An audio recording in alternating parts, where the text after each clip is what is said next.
Hello everyone, welcome back to the Rana academy. हमने last class में already जो fourth chapter का जो पहला पार्ट है दैट इज पार्ट ए उसकी थ्योरी खत्म कर ली हुई है। आज के लेक्चर के अंदर हम एक्सरसाइज 1A की क्वेश्चंस डिस्कस करेंगे। इसमें टोटल आपके 27 क्वेश्चंस हैं, तो वीडियो थोड़ी लंबी ना हो जाए इसलिए मैंने इसको दो पार्ट में डिवाइड किया है। तो आज के लेक्चर के अंदर हम उसके जो फर्स्ट 14 क्वेश्चन है उनको डिस्कस करने वाले हैं। तो बिना कोई टाइम वेस्ट किए चलिए शुरू करते हैं।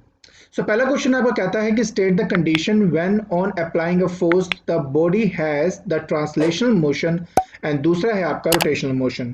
तो देखिए मैंने आपको ऑलरेडी बता दिया था कि अगर कोई बॉडी फ्री टू मूव है तो उसके ऊपर अगर मैं फोर्स अप्लाई करूं तो होगी उसमें ट्रांसलेशनल मोशन, और अगर आपकी बॉडी फिक्स्ड है और उसके बाद अगर आप उस पर फोर्स अप्लाई करते हो एट ए सुटेबल पॉइंट, तब वो जो बॉडी है वो आपकी रोटेट करेगी and will acquire a rotational motion.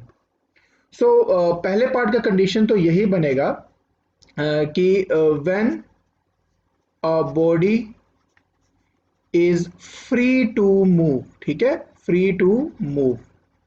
तो उस केस में आपके पास ट्रांसलेशनल मोशन होगा, और दूसरे में आएगा when a body is fixed at a certain point. ठीक है, तो ये जो दो हैं ये है आपके इस क्वेश्चन का रिक्वायर्ड आंसर। आई होप आपको समझ में आ गया होगा।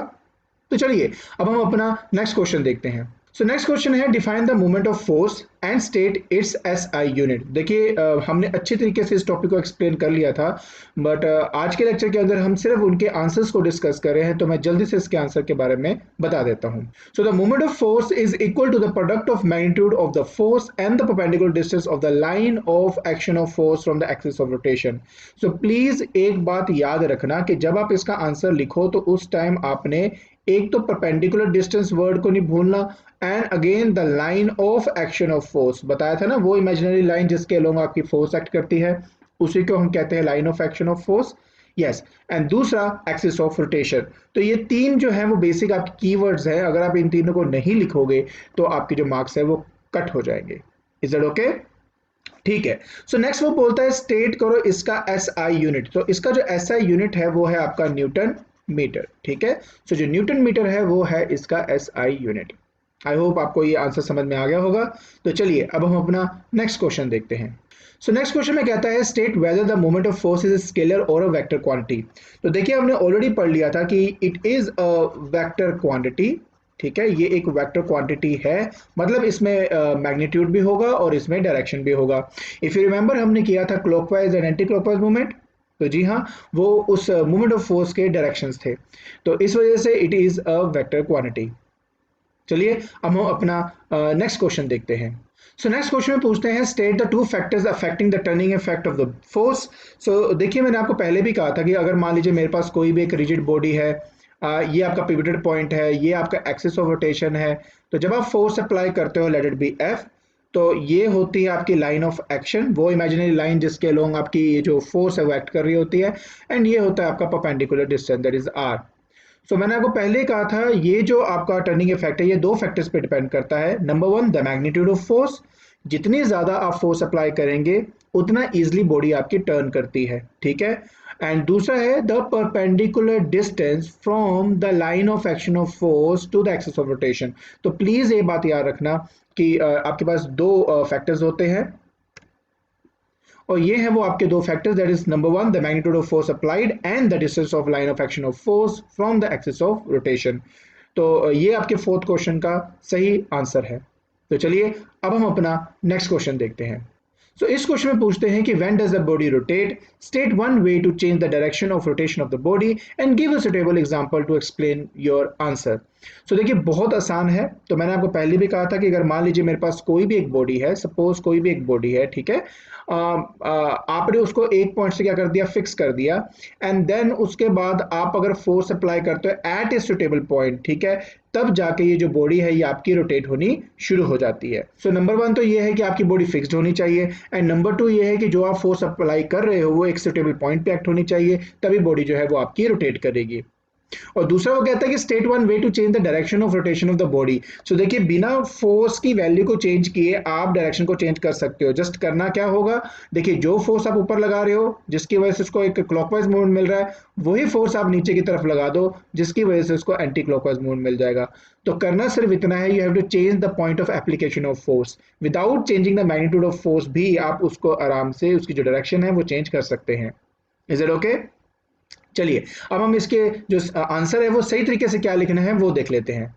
सो यहाँ पे कहता है कि when a body is fixed at a point and force is applied at a suitable point then the body rotates. And number two, the direction of rotation of the body can be change by changing the point of application of the force without changing the direction of force. Is that okay? ठीक है। तो अगर आप example की बात कहते हो तो आप एक स्टीयरिंग व्हील का एग्जाम्पल बहुत बढ़िया से दे सकते हो कि देखिए मेरे पास अगर एक स्टीयरिंग व्हील है, suppose this is my steering wheel, ठीक है, and if you apply force at this point, ठीक है, so it will give a clockwise movement. And अगर वही स्टीयरिंग व्हील मेरे पास फिर से है and you apply force in another suitable point, तो उस केस में इसको एक एंटी क्लॉकवाइज मूवमेंट मिल जाती है। ठीक है, तो मैग्नीट्यूड ऑफ फोर्स तो मैंने चेंज नहीं की, जस्ट उसकी जो point of application of force है मैंने उसको चेंज कर दिया। ठीक है, पहले ऊपर लगाया फिर नीचे लगाया, सिर्फ ऐसा करने से ही उसके डायरेक्शन में चेंज आ जाएगा। ठीक है, तो चलिए अब हम अपना जो नेक्स्ट क्वेश्चन है उसको देखते हैं। सो नेक्स्ट क्वेश्चन में कहता है कि right the expression for the moment of force about a given axis. तो देखिए हमने ऑलरेडी इसका जो एक्सप्रेशन है वो पढ़ लिया था, और एक्सप्रेशन होता है that is moment of force is equal to, that is magnitude of force into perpendicular distance, perpendicular distance किसके बीच में था? It is between the line of action of force and the axis of rotation ठीक है। सो ये है actually में expression for the moment of force. Is it okay? चलिए अब हम अपना नेक्स्ट क्वेश्चन देखते हैं। कहता है state one way to reduce the moment of a given force about a given axis of rotation. So देखिए मैंने आपको पहले भी कहा था कि अगर आप मोमेंट ऑफ फोर्स कैलकुलेट करते हो, that is moment of force calculate करते हो, तो एक्चुअली में ये दो फैक्टर्स पे डिपेंड करता है, एक तो फोर्स पे और दूसरा परपेंडिकुलर डिस्टेंस पे। ठीक है, अब इन दोनों फैक्टर में से अगर एक फैक्टर भी आप कम कर देते हो तो ऑटोमेटिकली जो मोमेंट ऑफ फोर्स है वो आपका कम हो ही जाएगा। सो या तो आप अपनी जो फोर्स की वैल्यू है उसको कम कर लीजिए, या जो आपका परपेंडिकुलर डिस्टेंस है उसको कम कर लीजिए। इन दोनों केस में से आपका जो मोमेंट ऑफ फोर्स है वो ऑटोमेटिकली कम हो जाएगा। Is that okay? चलिए अब हम अपना नेक्स्ट क्वेश्चन देखते हैं।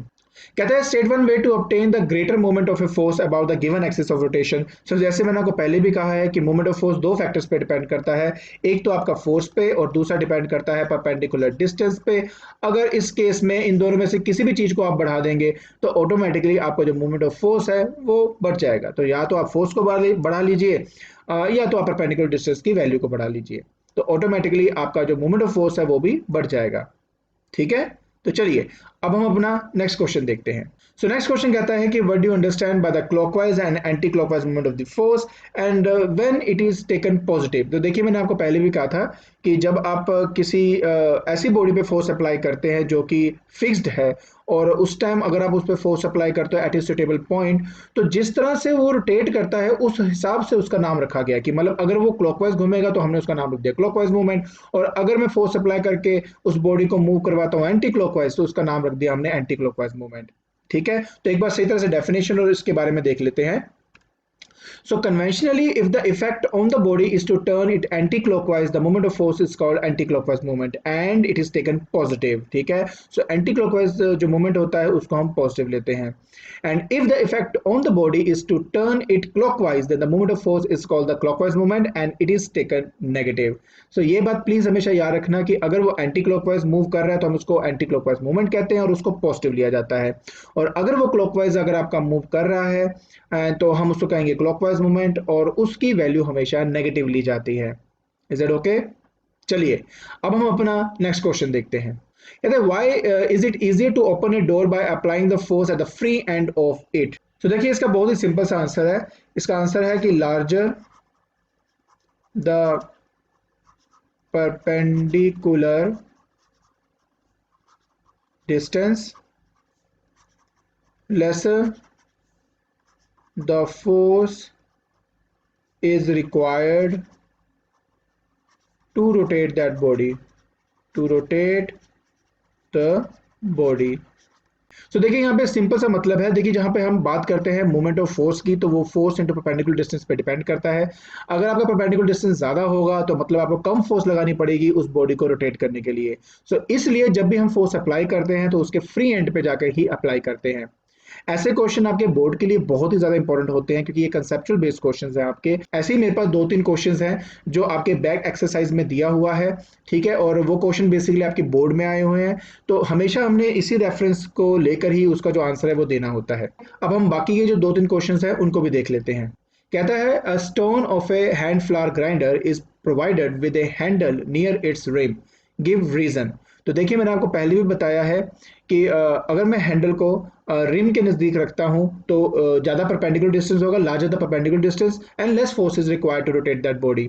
हर बार आपने यही आंसर देना है ऐसे क्वेश्चंस का आंसर देने के लिए, ठीक है? तो आप पीछे जाके वो दोबारा वो लिख लेना, वही इसका रिक्वायर्ड आंसर है, ठीक है? तो चलिए अब हम अपना नेक्स्ट क्वेश्चन देखते हैं। कहता है it is easier to turn the steering wheel of a large diameter than that of a smaller diameter, give reason. तो देखिए फिर से वही इसका आंसर आया, larger the perpendicular distance from the axis of rotation and less is the force required to turn that body, ठीक है? तो चलिए अब हम इसका नेक्स्ट क्वेश्चन देखते हैं। A jack screw is provided with a long arm, explain why। तो अगेन इसका वही आंसर है, larger the perpendicular distance less force is required to rotate that body। देखिए क्वेश्चन आपका कैसा भी हो हमेशा आपका आंसर एक ही रहता है, larger the perpendicular distance from the axis of rotation less is the force required to move that body. I hope आपको समझ में आ गया होगा कि इन क्वेश्चंस के आंसर कैसे देने हैं। तो ठीक है, तो आज के लेक्चर के अंदर हमने जो एक्सरसाइज 1A है उसके जो फर्स्ट 14 क्वेश्चन है वो डिस्कस कर लिए हुए हैं। आई होप आपको आपके क्वेश्चंस के आंसर मिल गए होंगे और साथ ही साथ आपको समझ में आ गए होंगे। नेक्स्ट लेक्चर के अंदर मैं आपको इसके जो बाकी के क्वेश्चंस हैं वो डिस्कस करूंगा। तो आज के लिए बस इतना ही। Thank you so much.